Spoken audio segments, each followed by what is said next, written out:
Hi, and welcome to the V Motivator. I'm Phil D'Agostino.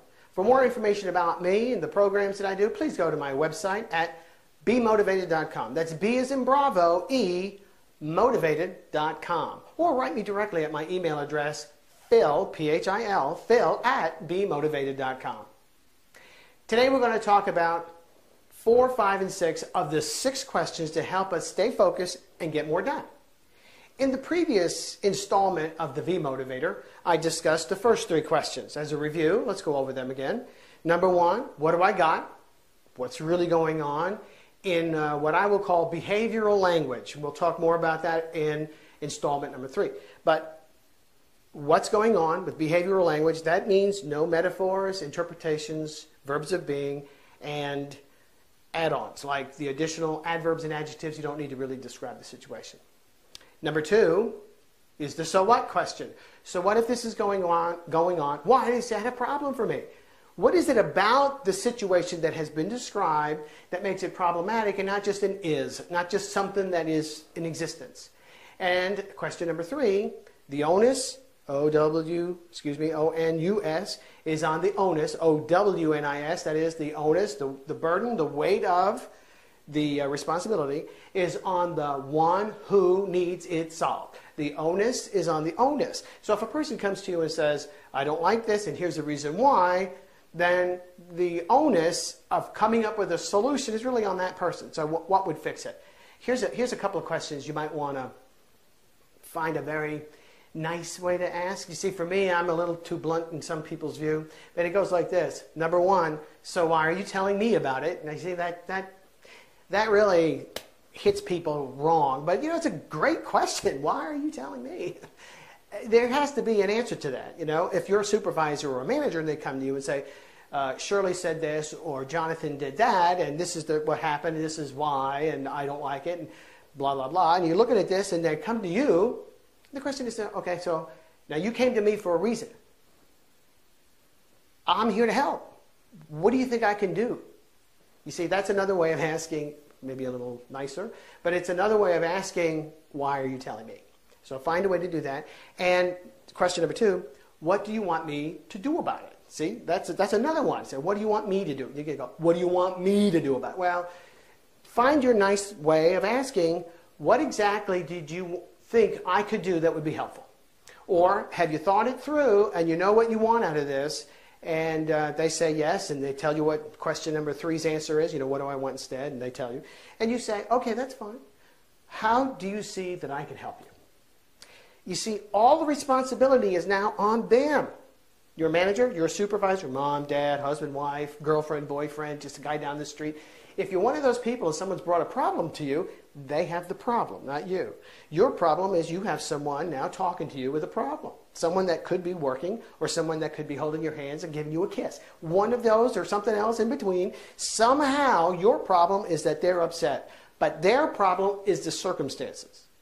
Somehow they have to tell you what's going to fix it and how you can help them accomplish that. You see, managers, supervisors, moms, dads, husbands, and wives, what we want to do is immediately jump in and fix things for people because we have some idea of what we would do, what we would want or do if the problem were ours.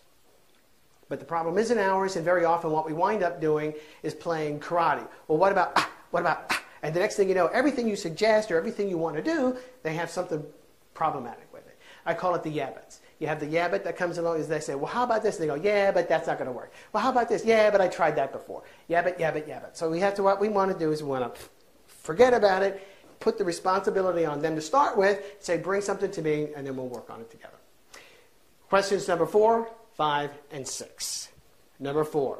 Number 3 was, what do you want instead? So question number 4 is that possible? In the realm of business and work, some things are not possible. Some things are just limited for whatever the reason. And so we can't even think about doing that kind of thing.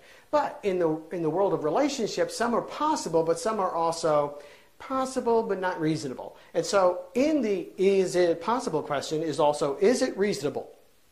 If you're writing this down, make a note of this. In the way of determining whether something is possible or reasonable, there is a cost. There's a cost to everything we do And when we do nothing, that's still doing something. It's called nothing. So everything we do has a cost. Here are the three costs: time, money, and emotional outlay. Time, money, and emotional outlay. That means that sometimes, well, it doesn't cost any money, but it's going to take me 2 years to accomplish what it is we're talking about. And, you know, this problem is probably not worth 2 years of my time. Another one is emotional outlay. Yeah, that could happen in the next 3 months, blah, blah. But you know what? I don't want to bother with that. It's just too much to do, too much to deal with.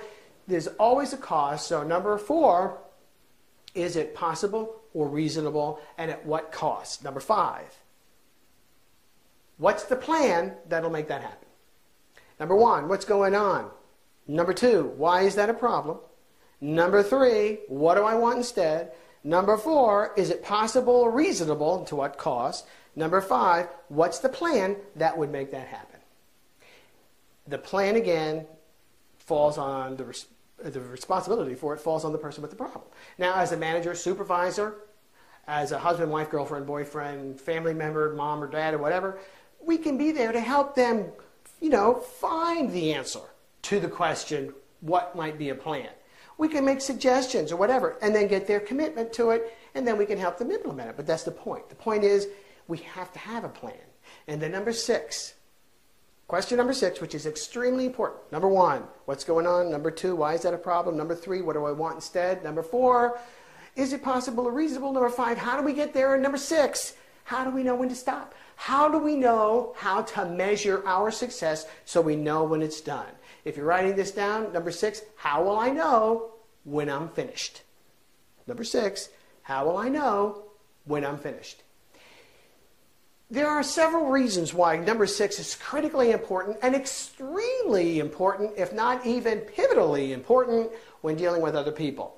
Number 1, it gives you a guide as to being able to judge if you're moving forward or standing still, or even going backwards. In some cases, some people do. So what we want to do is we want to know, are we moving forward toward an outcome? And the way that we do that is by knowing how we're going to measure the outcome before we get there, before we actually start walking in that direction. We know we're getting there. For example, if you're driving down the street and you're going from Raleigh, North Carolina, which is where we are right now, where I am right now, and you're going to say, I don't know, Myrtle Beach, and you get 3.5, 4 hours to get there. You said, well, you know, halfway I'm going to be at a certain place. I'm going to be whatever. And here it is. I'm in Wilmington, North Carolina. So here it is. I measure, am I at Wilmington at a certain time? And say, well, I'm closer, not to the time that I expected. That means I'm going too slowly or too quickly, or I'm not going to be at the end like I thought I was, and there's a roadblock. Now I got to go this way. Next thing I'm going to know, I'm going to have to go through Charlotte to get there, whatever. These things happen in the real world of problem solving and making things better. So number 6, how do I know when I've gotten there? How will I measure the result? Now here's the second very valuable thing.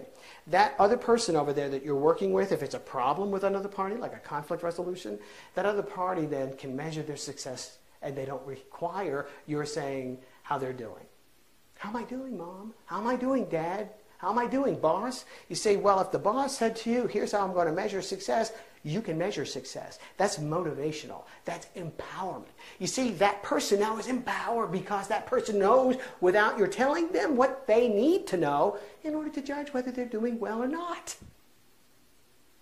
Empowerment is about what all this is. It empowers you and it empowers the other person you're working with to do what? To stay focused and work from a state that you might call a problem to the end state, which we might call resolution.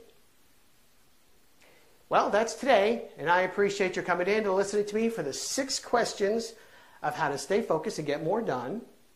The next installment goes back to behavioral and non-metaphorical interpretive language. So until then, please call me or write me at phil@bemotivated.com. Go to my website at bemotivated.com.